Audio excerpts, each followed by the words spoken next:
Mr. Kumar, if you look at that, the growth, if you look at the growth of LIC, one of the key metrics which will be measured on is the kind of growth in the VNB. Uh, how do you plan to grow, and what is kind of growth rate that you're looking at, and especially the VNB margin, which is much lower, sub 10% for you as compared to other private sector players. So, what will be the strategy for LIC with respect to VNB and VNB margins? So as it is, it's 9.9, and if you take into consideration the bifurcation of one, it's actually 12. Look at it, statistics. I mean, the point is that had we already bifurcated and gone to 100, 0 and a 90, 10, this would actually be 12. So we're actually at 12 already. From 12 to 20 or 25 is a distance, I agree. But then, since we have a very strong network of agents, we have very strong bancassurance partners. We have all the elements in place to grow very fast, including, as I said, on the non-par products and new products coming to the market.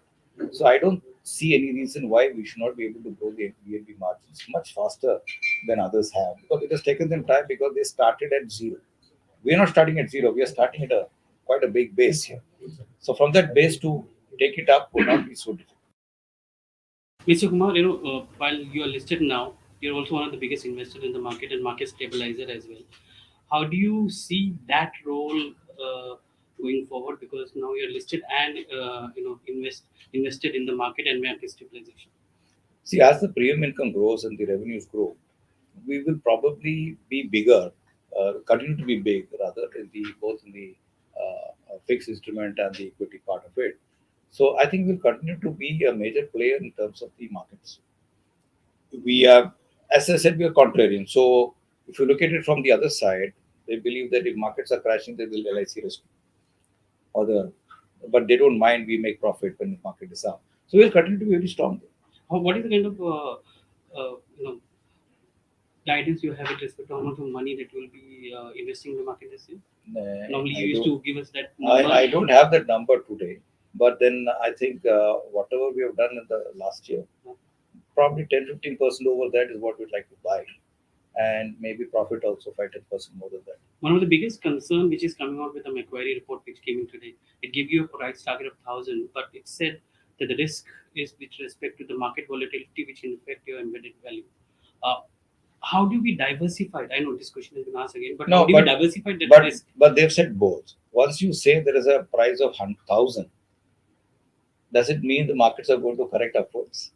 Because if that's what you're asking, if MTM is an issue, so and if they are giving a target price of 1,000, obviously they mean that the market is going to go up.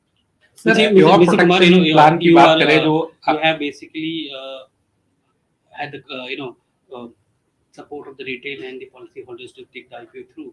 But now that you're listed, the biggest challenge is to get the institutions as part of your shareholding. What is it that you will be doing to bring them on board? Because they will be the ones which will be now setting the pricing. Because retail would be, are short term in nature, but institutions can be long term nature. So where is it?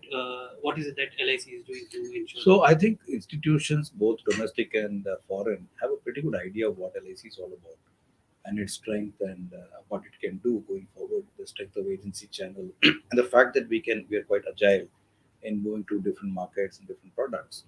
But having said that, I think it's their call. But at some point of time, I believe that we will be talking to them, and if they've not come in now, I'm sure they will come in the future.